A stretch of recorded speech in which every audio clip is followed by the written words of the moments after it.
Oke, selamat berjumpa kembali di channel YouTube Historia Jalan-Jalan, channel yang membahas tentang kesejarahan, terutama di Nusantara. Pada kesempatan ini, saya akan membahas sedikit tentang Samudra Pasai, yang merupakan adalah sebuah kerajaan Islam pertama di Nusantara. Dan pembahasan kali ini merupakan materi mata pelajaran sejarah untuk SMA, Sejarah Indonesia, semester 2. Ini adalah materi kompetensi dasar yang terakhir. Oke, tidak perlu berlama-lama lagi, kita langsung saja belajar. Semoga ada hikmah dan juga pelajaran serta ilmu yang bermanfaat setelah kalian bisa menonton konten ini. Selamat menyimak. Kerajaan Samudra Pasai. Oke, ini adalah letak dari Kerajaan Samudra Pasai yang ditandai lingkaran merah. Bisa kalian bayangkan bahwa memang kalau dilihat dari peta dunia, jarak antara Samudra Pasai dengan Persia, Gujarat, dan Cina itu cukup jauh, bahkan Arab nanti kita akan bahas juga sedikit. Dan pelayar-pelayar Persia, Gujarat, Cina itu datang ke Nusantara, terutama di Samudra Pasai, yang memang pada awalnya ingin berdagang. Namun lambat laun, ya terjadilah silang budaya dan muncullah kebudayaan-kebudayaan Islam yang akhirnya tumbuh dan berkembang di Nusantara. Dilihat dari peta ini juga bahwa jarak yang terlampau jauh ini pun tidak menjadi sebuah halangan yang begitu berarti dari para pelayar dunia, karena mereka sadar bahwa ada sesuatu yang sangat berharga yang ada di Nusantara yang harus mereka dapatkan. Apa itu? Kita nanti akan temui dan kita bahas. Nah, ini adalah sebuah gambar peta untuk menjelaskan lebih spesifik lagi letak Kerajaan Samudra Pasai. Jadi di sebelah kiri bisa kalian lihat bahwa daerah kekuasaan dari Samudra Pasai ini adalah daerah yang diberi tanda blok hitam. Ini merupakan wilayah dari kekuasaan Kerajaan Samudra Pasai. Nah, kalian bisa lihat sendiri bahwa Kerajaan Samudra Pasai itu terletak 15 km dari Lok Sumawe sebelah timur di daerah Aceh. Jadi ya cukup jelas sekali bahwa sebuah daerah yang pasti dilalui oleh pelayar-pelayar dunia. Tentunya daerah tersebut pasti akan berkembang, jauh lebih berkembang daripada daerah-daerah yang lain. Ya, karena ada pertukaran budaya, ada pertukaran mata uang, dan juga ada perdagangan di situ. Termasuk pertukaran agama dan juga nanti pertukaran ilmu pengetahuan. Makanya tidak dipungkiri bahwa Samudra Pasai bisa tumbuh berkembang pun ini karena ada pengaruh dari para pelayar-pelayar. Oke, kita akan bahas raja-rajanya. Ada beberapa udah berapa generasi kerajaan Samudra Pasai itu berdiri, dan beberapa pemimpin pun sudah bermunculan di buku-buku sejarah. Kita tengok satu persatu. Namun yang pertama kita akan bahas dulu pendirinya. Nah, pendiri dari kerajaan Samudra Pasai ini adalah seorang sultan, namanya Sultan Malikusaleh. Adalah sultan pertama kerajaan Samudra Pasai. Beliau juga sering disebut Malik As-Saleh atau Malik Al-Saleh. Tiap-tiap buku ada beberapa perbedaan tipis, tapi tidak masalah, tidak mengkaburkan arti dari nama beliau. Nah, beliau memerintah tahun 1267. Awalnya namanya itu bukan Malik As-Saleh atau Malikusaleh. Beliau awalnya bernama Marasilu, dan setelah memeluk Islam, beliau mendapatkan gelar Malikusaleh, yang berarti Malik yang saleh. Sebelum menjadi raja, beliau adalah seorang gompong, atau zaman sekarang itu setingkat dengan lurah. Kemudian kita lihat keturunan-keturunannya, daftar raja-raja dari kerajaan Samudra Pasai. Yang pertama kita sudah sebut Sultan Malik As-Saleh atau Malikus Saleh. Yang kedua Sultan Muhammad Malik Zahir. Yang ketiga Sultan Mahmud Malik Zahir. Yang keempat Sultan Zainal Abidin Malik Zahir. Yang kelima Sultanah Nahrisyah. Yang keenam Abi Zain Malik Zahir. Dan yang terakhir adalah Mahmud Malik Zahir. Itu adalah beberapa dari daftar raja-raja kerajaan Samudra Pasai. Nah, berbicara tentang sebuah sejarah, berbicara tentang sebuah masa lalu, tentunya perlu ada bukti yang menguatkan bahwa masa lalu itu memang pernah terjadi, termasuk dengan Samudra Pasai itu sendiri, di mana Samudra Pasai itu dipercaya sebagai sebuah kerajaan pertama di Nusantara. Buktinya apa sih? Maka dari itu kita akan bahas secara singkat ya tentunya, karena tidak mendalam, sumber-sumber keberadaan kerajaan Samudra Pasai. Di sini saya mengklasifikasikannya menjadi dua, yaitu sumber tertulis dan sumber benda. Nah, beberapa gambar saya pun dapatkan dari beberapa sumber, sehingga para penonton juga bisa memahami lebih mendalam lagi tentang sumber-sumber dari kerajaan Samudra Pasai ini. Jadi tidak mengambang, tidak mengawang, ini apa sih bukunya seperti apa, atau ini uangnya seperti apa, atau nisannya seperti apa. Jadi sudah coba saya carikan sumber-sumbernya. Oke, untuk yang pertama kita akan bahas tentang sumber tertulisnya dulu, sumber tulisannya dulu. Di sini ada Hikayat Raja-Raja atau Hikayat Raja-Raja Pasai, itu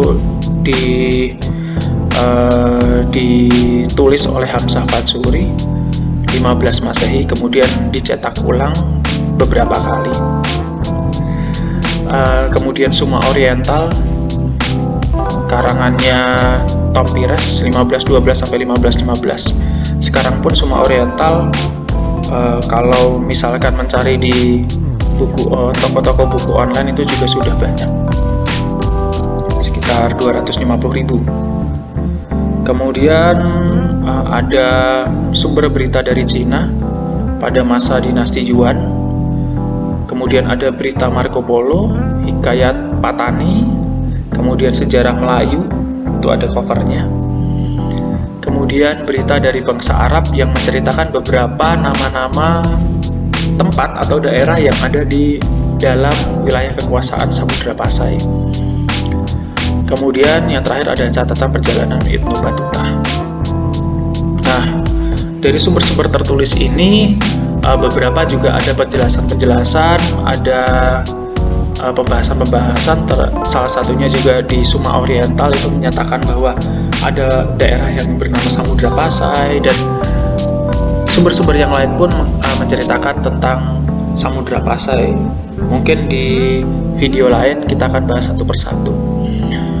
Kemudian di sumber benda itu ada nisan Sultan Malikus Saleh atau Malik As-Saleh yang berangka tahun 696 Hijriah atau 1297 Masehi. Memiliki motif yang mirip dengan motif yang ada di Gujarat. Kemudian lonceng Cakradonya, ini adalah lonceng hadiah pemberian dari Kaisar Yongli yang dibawa Laksamana Cheng Ho pada abad ke-14 sebagai hadiah kepada Raja Samudra Pasai. Lonceng ini ketika Samudra Pasai runtuh akhirnya direbut oleh Kerajaan Aceh dan ditaruh di salah satu tempat di kekuasaan Kerajaan Aceh. Yang ketiga adalah uang dirham.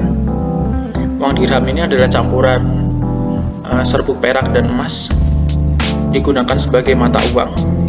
Menurut kabar, uang dirham ini baru muncul ketika Sultan Muhammad Malik Zahir bertahta.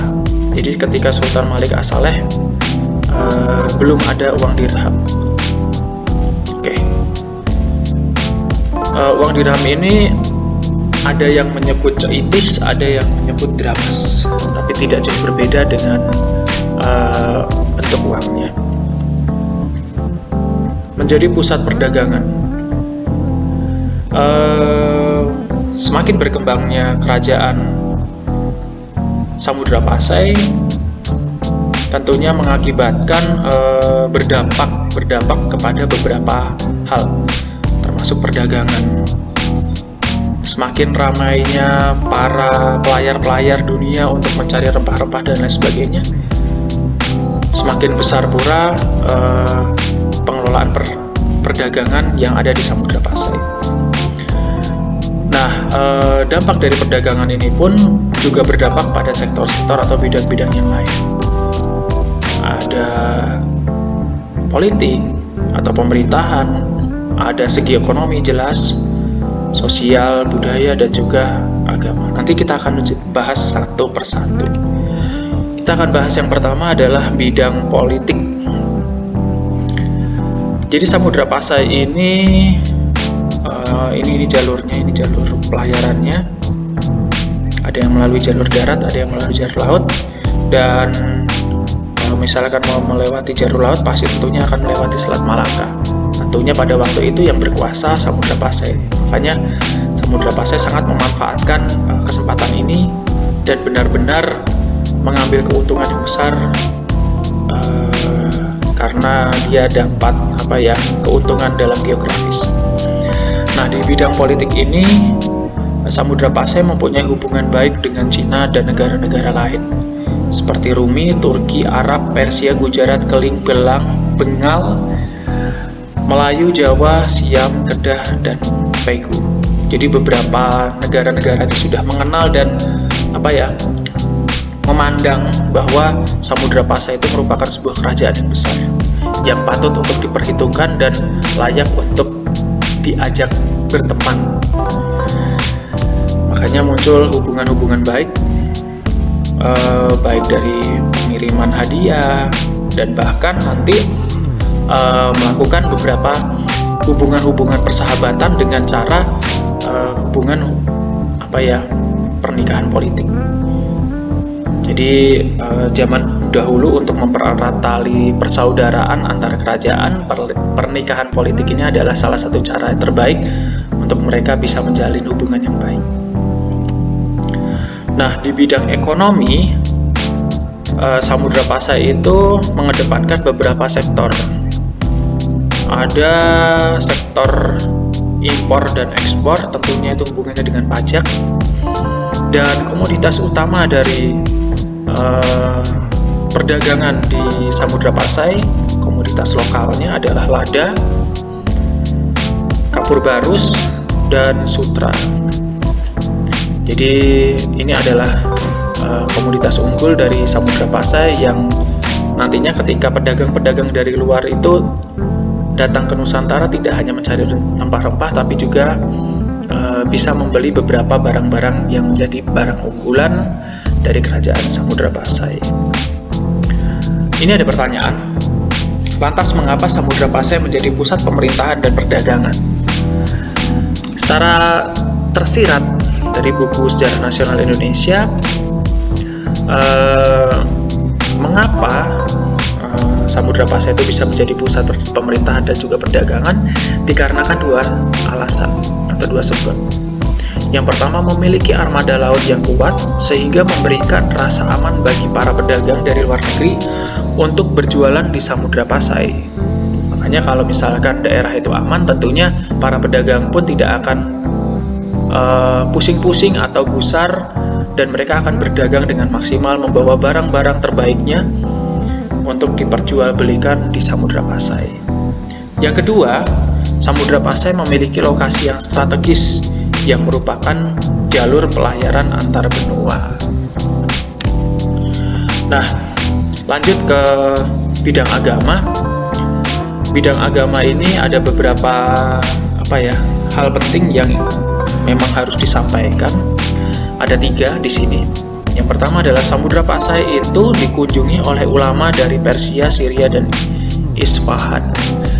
Jadi Samudra Pasai itu ketika belajar agama dia tidak hanya mendengarkan dari orang-orang, dari para pedagang atau dari para ulama-ulama yang memang dibawa oleh pedagang, tapi kerajaan Samudra Pasai ini sendiri mengundang dan mempersilahkan banyak sekali ulama yang notabene ahli di bidang keagamaan untuk hadir di Nusantara, khususnya di Samudra Pasai, untuk mengajarkan dan juga memberikan sebuah gambaran tentang apa itu Islam. Sehingga banyak sekali para pribumi-pribumi yang pada waktu itu masih memeluk Hindu, ada beberapa yang ingin untuk belajar agama Islam dan akhirnya memeluk Islam. Kemudian Sultan selalu dikelilingi oleh teolog Islam, cendekiawan Muslim. Kemudian Samudra Pasai itu bermazhab Syafi'i. Nah, kita berada di penghujung video, di mana kita membahas tentang akhir dari masa jaya kerajaan Samudra Pasai. Jadi kerajaan pertama Nusantara yang berlandaskan Islam atau syariat Islam itu berakhir dengan beberapa sebab yang akan kita bahas setelah ini. Sebab keruntuhan dari kerajaan Samudra Pasai yang pertama itu adalah kedatangan Portugis. Alfonso de Albuquerque itu datang di tahun 1511, ini fotonya, dan akhirnya dengan tipu muslihatnya, dengan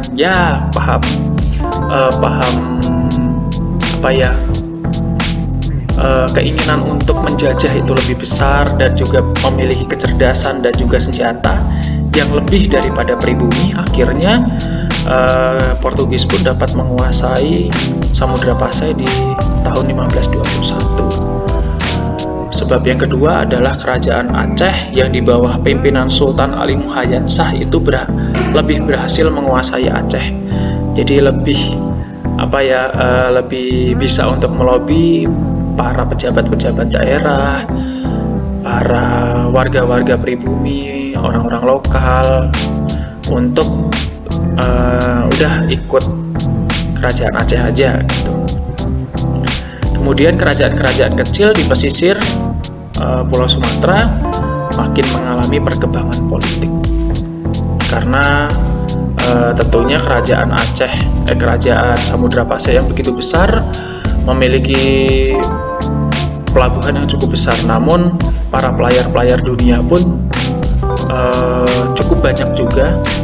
Bisa jadi ada kemungkinan para pelayar-pelayar pun tidak tertampung sepenuhnya di pelabuhan Samudra Pasai dan mereka pun menyempatkan singgah di beberapa lokasi-lokasi di dekat Samudra Pasai. Makanya kerajaan-kerajaan kecil di pesisir Pulau Sumatera pun mendapatkan sedikit bonus juga, sedikit keuntungan dari para pelayar-pelayar dunia. Oke, terima kasih atas perhatiannya, sudah menonton dari awal hingga akhir. Semoga ilmunya bermanfaat ya untuk para penonton, baik siswa-siswi SMA kelas 10 maupun para sejarawan yang mungkin senior-senior dari saya. Bisa membantu sedikit masukan untuk materi saya hari ini, bisa ditulis, diketik di kolom komentar. Kita berdiskusi bersama tentang Samudra Pasai. Akhir kata, jangan lupa dipelajari ya anak-anakku sekalian yang ada dari Sabang sampai Merauke. Semoga bermanfaat untuk kalian. Terima kasih dan sampai jumpa. Salam Historia.